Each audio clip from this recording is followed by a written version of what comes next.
Government के system में एक सिंपल रूल है, पहले पैसा लो और फिर खर्चा करो।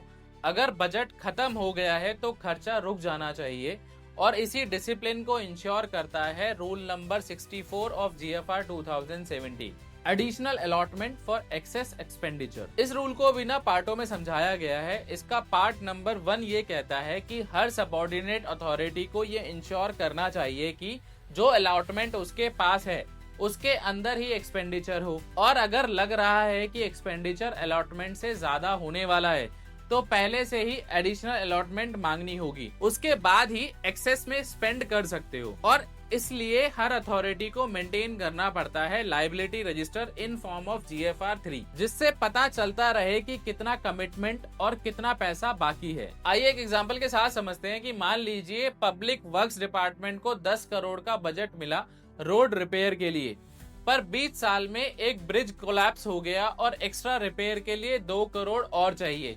अब डिपार्टमेंट डायरेक्ट पेमेंट नहीं कर सकता। रूल नंबर 64 के मुताबिक वो पहले फाइनेंस मिनिस्ट्री से एडिशनल अलॉटमेंट मांगता है या फिर फंड मिलता है री अप्रोप्रिएशन, सप्लीमेंट्री ग्रांट या कॉन्टीजेंसी फंड से। इसी रूल का पार्ट 2 एक और क्लियर बात कहता है कि डिस्पर्सिंग ऑफिसर अपने अथॉरिटी से कभी भी फंड लिमिट से ऊपर अप्रूव नहीं कर सकता। अगर किसी क्लेम से एक्सेस पेंडिंग होगी तो वो पहले अपने हायर एडमिनिस्ट्रेटिव अथॉरिटी से अप्रूवल लेगा और फिर वो अथॉरिटी अरेंज करेगी फंड्स री अप्रोप्रिएशन या सप्लीमेंट्री ग्रांट के थ्रू। यानी सिस्टम बिल्कुल क्लियर है, अप्रूवल पहले, एक्सपेंडिचर बाद में। रूल नंबर 64 ये सिखाता है कि डिसिप्लिन और अकाउंटेबिलिटी का परफेक्ट बैलेंस, जो पैसा मिले हैं उसी में काम करो।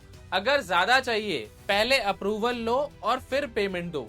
ये रूल ही इंश्योर करता है कि गवर्नमेंट का बजट कभी ओवरड्रॉन ना हो और हर डिपार्टमेंट अपने लिमिट में रहकर ही काम करे। ये है rule number 64 of GFR 2017, the rule of financial self control.